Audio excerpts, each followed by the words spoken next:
오늘 본문에 있는 이 말씀을 가지고 헌금이 주는 두 가지의 열매, 헌금이 우리에게 주는 두 가지 열매, 헌금이 주는 두 가지 유익, 헌금이 주는 유익이란 제목으로 하나님의 말씀을 증거하도록 하겠습니다. 오늘은 고린도후서 강의 15번째 시간이죠. 오늘은 고린도후서 9장에 있는 말씀을 가지고 여러분들과 함께 은혜를 나눠보도록 하겠습니다.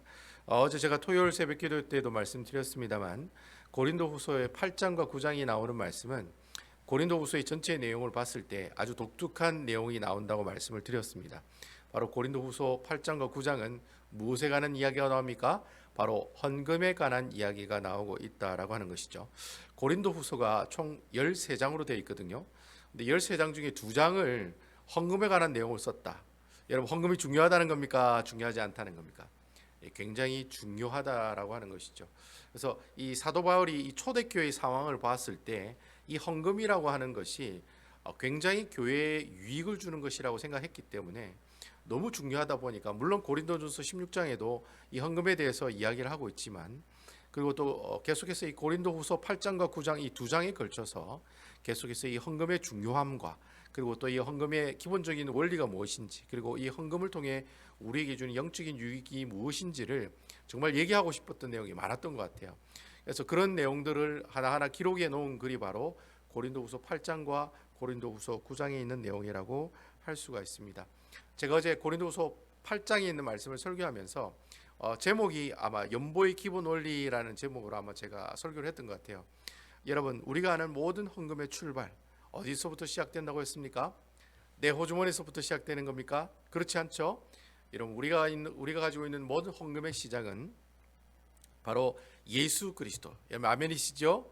우리의 모든 헌금의 시작은 예수 그리스도의 구속의 은혜, 십자가에 못 박혀 죽으신 예수 그리스도의 그 구원의 은혜, 우리에게 죄 없다 하시고 의롭다 하시고 하나님과 같이 되게 해주시고 죽고 부활하심으로 우리에게 부활의 산 소망과 영생을 주신 그 5가지의 구원의 열매를 우리에게 주신 그 은혜, 거기서부터 우리의 모든 뭐가 출발됩니까? 연보와 헌금이 출발된다라고 하는 겁니다. 그래서 오늘 우리 그 9장에 있는 말씀을 살펴보기 전에 이 8장에 있었던 이 연보의 기본적인 원리는 예수 그리스도의 구속의 은혜다, 이러한 사실을 여러분들 가슴에 품으시고 오늘 이 말씀을, 오늘 9장에 있는 말씀을 여러분들과 함께 살펴보는 시간을 갖도록 하겠습니다. 그러면 우리가 이 그 9장에 있는 이 말씀은 손 안 대도 돼요. 네. 네. 네, 바로 앉으셔서 예배 드리시면 됩니다.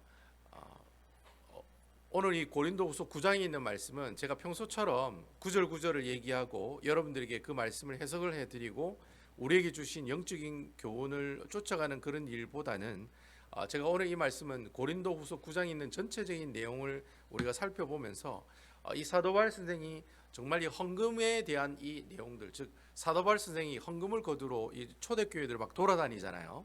그렇게 헌금을 모금하는 그 운동의 모습들을 왜 진행을 했는지, 그리고 그렇게 헌금을 모금하는 운동을 통해서 이 초대교회에 있는 성도들에게 얘기하고 싶었던 내용들이 있었다는 거죠. 그런 내용들이 무엇인지를 우리가 오늘 고린도후서 9장에 있는 전체적인 말씀을 가지고 우리가 이 내용을 한번 여러분들과 함께 살펴보기를 소원합니다. 여러분, 그 사도 바울 선생이 전도 여행을 총 몇 번을 합니까? 뭐 성경에 보면 여러 가지가 있는데 사도행전에 있는 내용만 보면 1차, 2차, 3차, 그리고 로마 여행, 이렇게 4번의 여행에 관한 이야기가 나오고 있습니다. 이 사도 바울 선생이 1차, 2차, 3차 이렇게 지역마다 이렇게 전도 여행을 하면서 그곳에 무엇을 세웠죠? 교회를 세우게 되죠.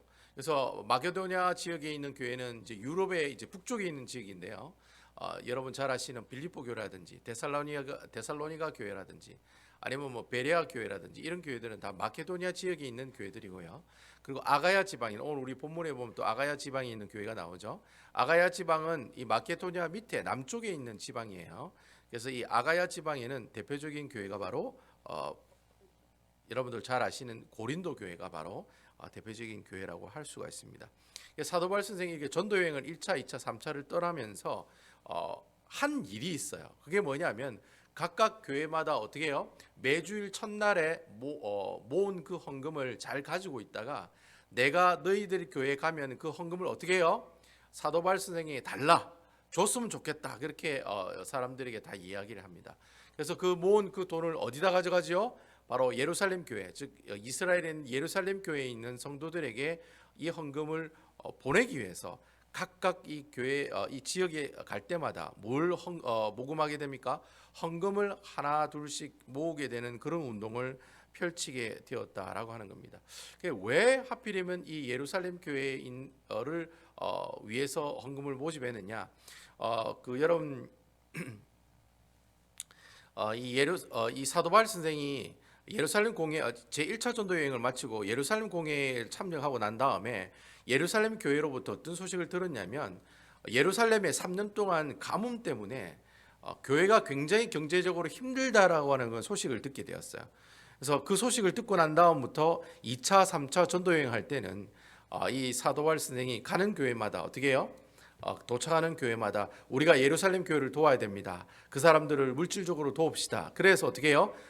헌금을 모아서 그 헌금을 모아 가지고 나중에는 결국에는 다시 예루살렘에 돌아가서는 그 헌물을 어떻게 해요? 예루살렘 교회에다가 다시 전달하는 그런 모금 운동을 하는 그런 모습들을 우리에게 보여주고 있거든요. 근데 사도 바울 선생이 왜 이렇게 교회를 돌아다니면서 헌금을 모금하고 또 이래 헌금을 하라고 교인들에게 이야기를 했느냐? 그 이유가 뭐냐? 여러분 크게 두 가지 이유 때문에 이러한 제안을 했다라고 하는 겁니다.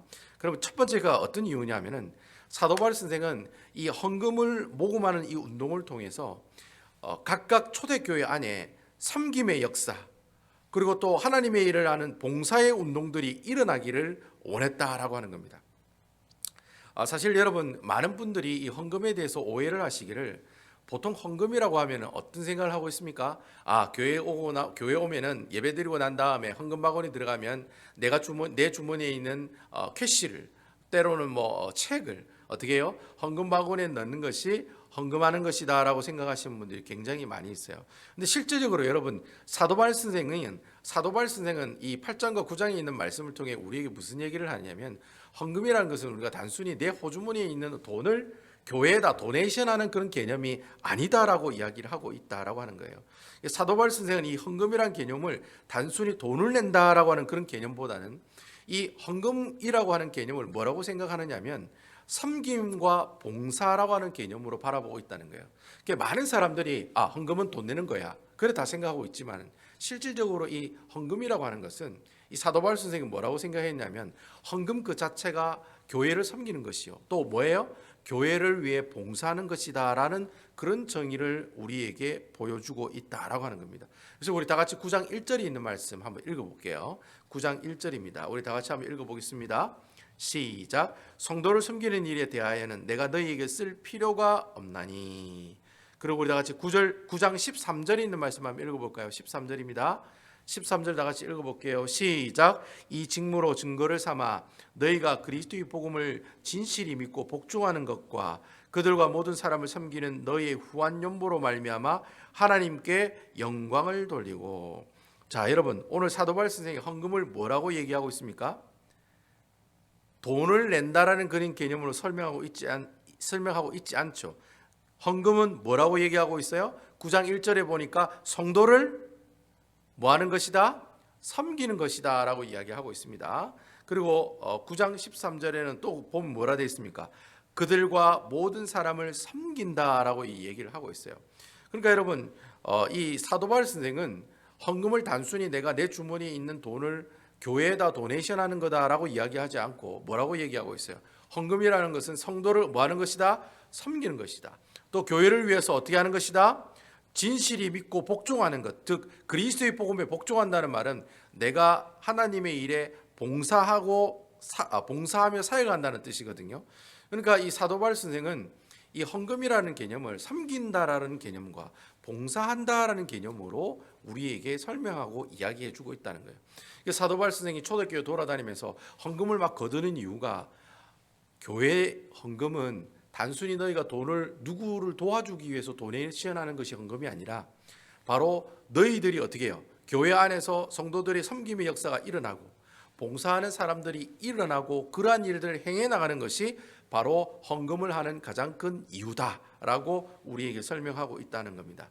자, 여러분 가령 예를 들면은 제가 예배 시간에 성경금을 드려요. 자, 그러면 여러분 이 성경금은 누구를 섬기게 되는 겁니까?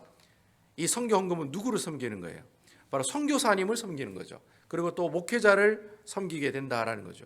결국 이 헌금이라는 것을 통해서 뭐예요? 선교사를 섬기게 하고 또 선교사님들을 어떻게 도와주는 그런 역할을 감당한다는 거예요. 자, 그러면 그 선교사님들이 우리가 드리는 그 헌금을 가지고 헌금을 받아 가지고 선교사님은 또 뭘 하십니까? 그거 가지고 맨날 밥 먹고 다니고 뭐 골프 치러 다니고 그렇게 합니까? 뭐 하시죠?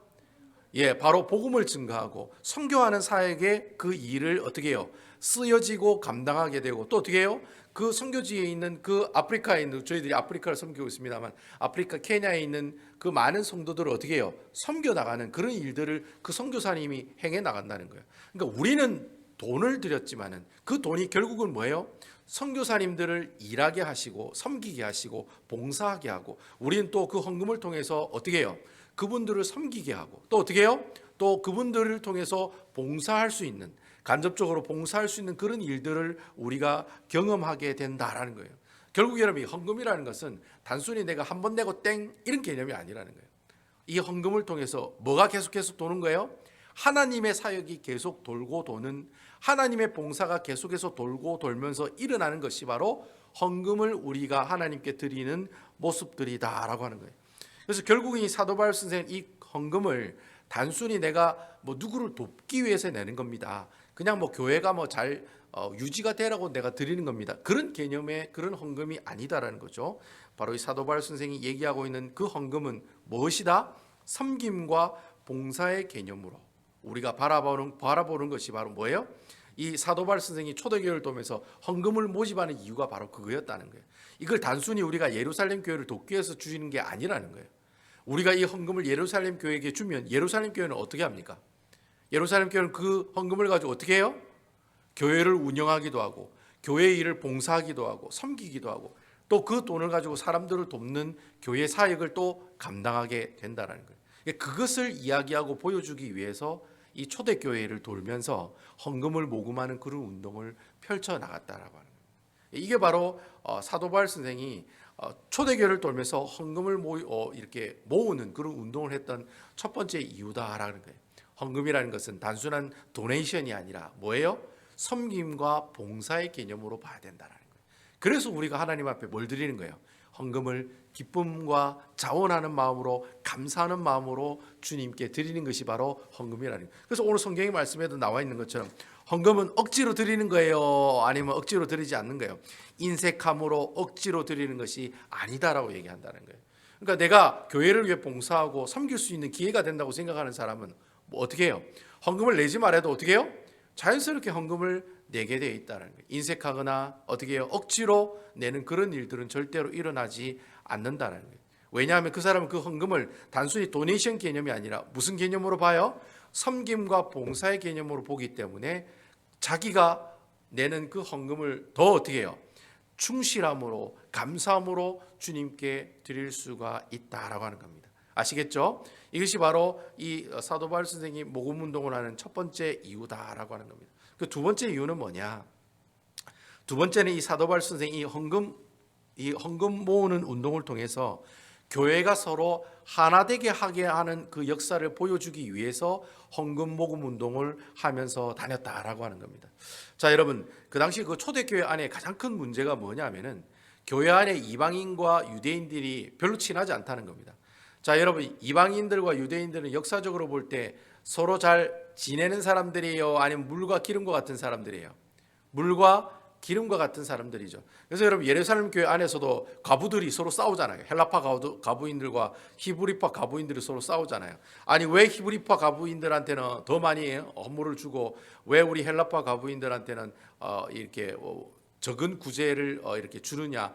그렇게 그 일 때문에 누가 세워집니까? 그것 때문에 여러분 예루살렘 교회에 7 집사가 세워지는 거예요. 예루살렘 교회에 7 집사가 세워지는 이유가 그 구제가 공평하지 못하다는 그런 의견이 나와서 7 집사를 세워서 어떻게 해요?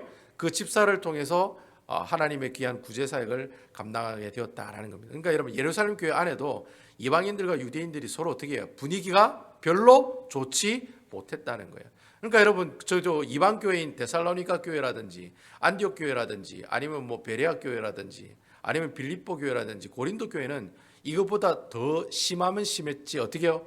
덜하지는 않을 거예요. 더 심하면 더 심했지 덜하지는 않았을 거다라고 하는 겁니다. 그래서 여러분 한번 생각해 보세요. 예루살렘 교회는 대부분이 그 주축이 중심 멤버가 누구들입니까? 유대인들이죠. 그죠? 이스라엘이니까. 근데 여러분 그 이방인 교회인 특히 고린도 교회 같은 데는 중심 멤버들이 주로 누구들이겠습니까? 바로 이방인들이 중심으로 하는 멤버들이었다라고 하는 겁니다. 그렇지만 그래도 유대인들도 그 안에 있었을 거라고요. 아마 데살로니가 교회 안에도 이방인들이 있고 유대인들이 있고 다 아마 섞여져 있었을 거예요. 근데 문제는 이 유대인들과 이방인들이 평소에 너무나도 잘 어떻게 해요? 하나가 되지 못하는 일들이 많이 있었다라고 하는 겁니다. 사도 바울 선생이 전도하러 다니다 보니까 그게 보이는 거예요. 어떤 교회 가니까 유대인들하고 이방인들하고 말도 안 하고 같이 밥도 안 먹고 서로 이야기도 안 하더라는 거예요. 속으로 모임도 안 하고 성경 공부도 안 하고 저는 저 사람하고 절대 같이 성경 공부하기 싫습니다. 뭐 이런 식으로 나오는 사람들이 너무나도 많았다는 거예요. 사도 바울 선생이 이래 나누어져 있는 이 모습들을 회복할 수 있는 가장 좋은 방법이 뭐다? 바로 이 헌금을 같이 모으는 일이다라고 하는 겁니다. 고린도 교회는 이방인들이 주축이 된 교회예요. 근데 예루살렘 교회는 유대인들이 주축이 된 교회예요. 자, 여러분, 이방인 교회가 유대인 교회를 돕자고 헌금을 모아요. 그러면 그 헌금을 또 예루살렘 교회에 보내줘요. 자, 그러면 여러분, 예루살렘에 있는 유대인들과 고린도에 있는 이방인들이 친해질 수 있을까요? 아니면 원수 관계로 살아갈까요? 당연히 친해질 수밖에 없다는 거예요. 여러분 아멘이시죠? 여러분 우리가 인생을 살아가다 보면 그렇잖아요. 내가 제일 어려울 때 밥 사주던 친구, 내가 제일 힘들 때 와서 어떻게 해요? 커피 한 잔 마셔준 친구, 내가 정말 괴롭고 힘들 때 와서 어떻게 해요? 손잡아주고 울어주는 친구, 내가 힘들 때 함께 해준 사람이 가장 기억에 오래 남죠? 마찬가지라는 거예요. 여러분 고린도 교회가 이방인 교회였지만 헌금을 모아가지고 어떻게 해요? 그 풍성한 헌물을 어떻게 해요? 주위에 있는 유럽에 있는 마게도니아에 있는 모든 교회들, 데살로니가, 빌립보, 고린도, 뭐 이런 안디옥 교회 이런 여러 교회들이 돈을 다 모아가지고 다 어디에요? 유대인들이 많은 그 예루살렘 교회에게 헌금을 보내주면, 자 여러분 기본적으로 유대인들과 이방인들의 사이가 좋아질까요? 나빠질까요? 당연히 좋아진다는 거예요. 그래서 제가 가만히 이 말씀을 묵상하면서 야 진짜 사도 바울 선생님 너무 머리가 좋다. 어떻게 이래 이방인들과 유대인들 하나가 될 수 있는 방법을 헌금을 가지고 이렇게 이야기를 했을까? 그런 생각이 들더라고요.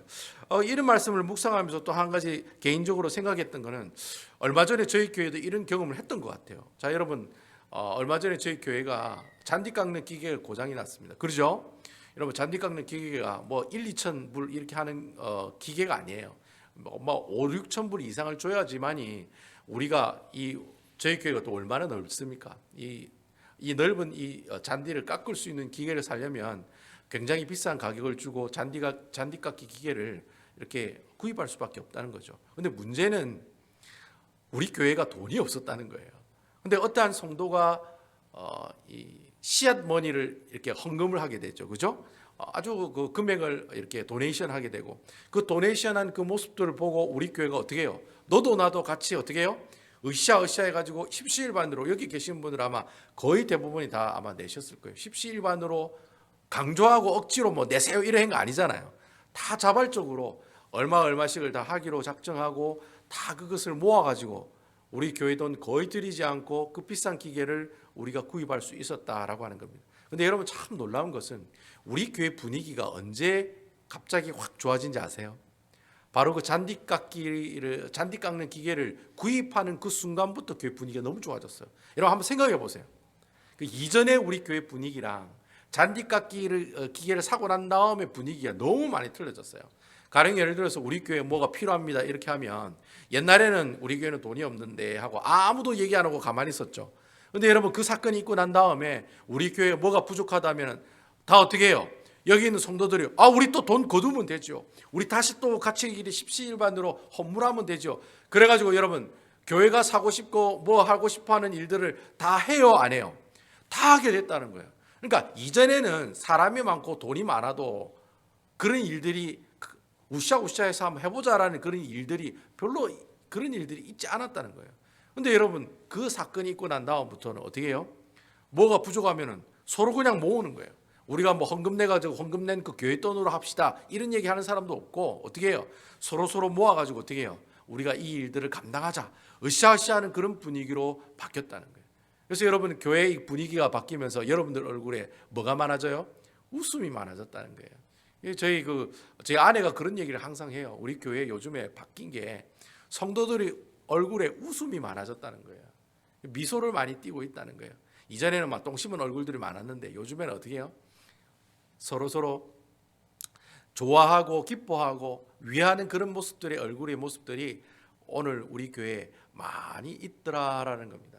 그래서 여러분 저는 이렇게 이 헌금이라고 하는 것이 단순히 내가 뭐 어떻게 그것을 내고 어떤 물건을 사고 이런 개념이 아니라는 거예요. 내가 이렇게 헌금을 하고 내가 이런 물질을 주님께 드리는 이 행위를 통해서 뭐가 일어났습니까? 성도가 주 안에서 뭐가 돼요? 하나가 되는 역사가 나타났다. 여러분 아멘이시죠?